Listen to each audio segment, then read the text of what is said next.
Former Secretary of Defense Leon Panetta holding a book signing event this evening at Casa Munris in Monterey. Panetta supporters lining up to get their books signed to chat with Mr. Panetta. His book is called Worthy Fights. It details the tough decisions that he has made throughout his career. Panetta says he wrote the book because he wanted the people to know that the American dream is still possible. But he also has a warning. Washington has to change or we will all pay the price.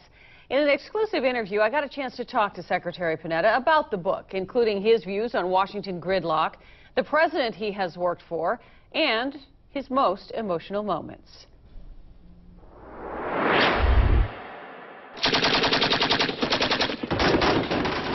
Of all the decisions Leon Panetta has made over the course of 50 years in public office, none weighed more heavily than sending young men and women into harm's way.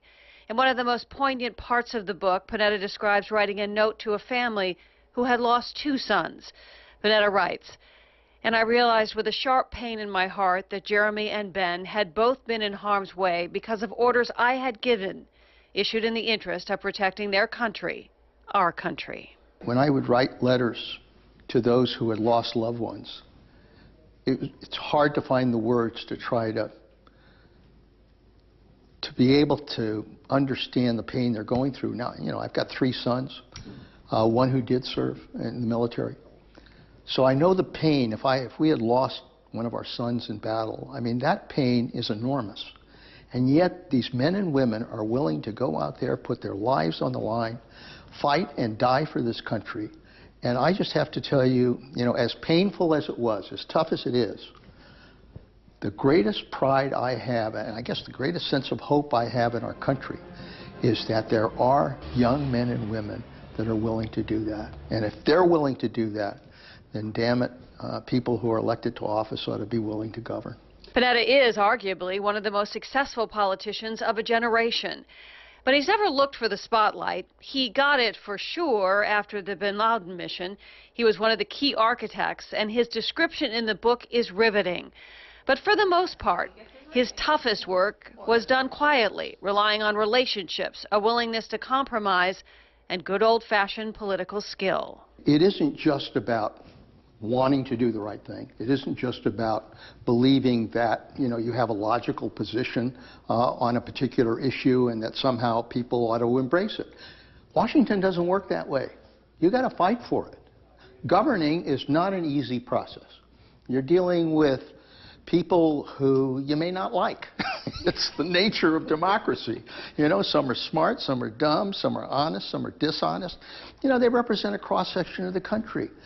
But you have to engage, and you got to work with them. You have to develop a sense of trust, of give and take, and you eventually get it done. But you have to stick with it. Politics have always been personal for Leon Panetta, from his start as a legislative aide to the highest levels of government as an elected member of Congress, to Bill Clinton's budget director and chief of staff, to Barack Obama's director of the CIA and defense secretary.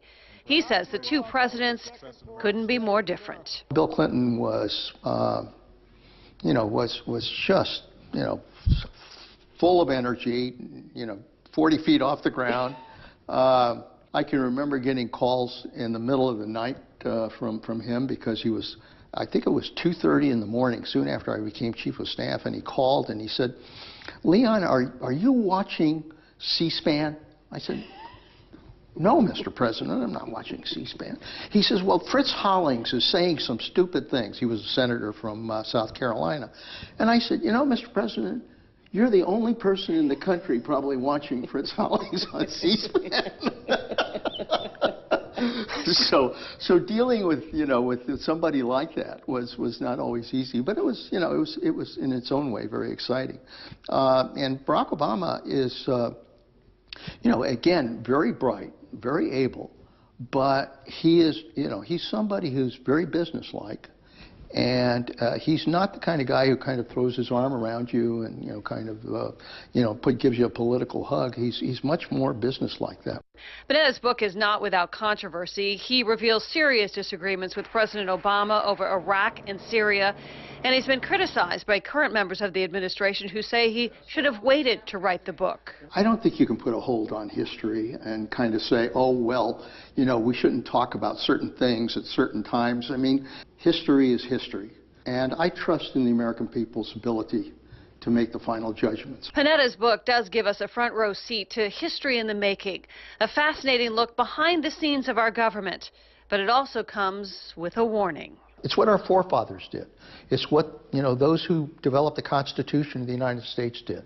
They had their differences. They didn't agree always on what this country should look like, but they were willing to give and take in order to find consensus. And that's what represented our Constitution.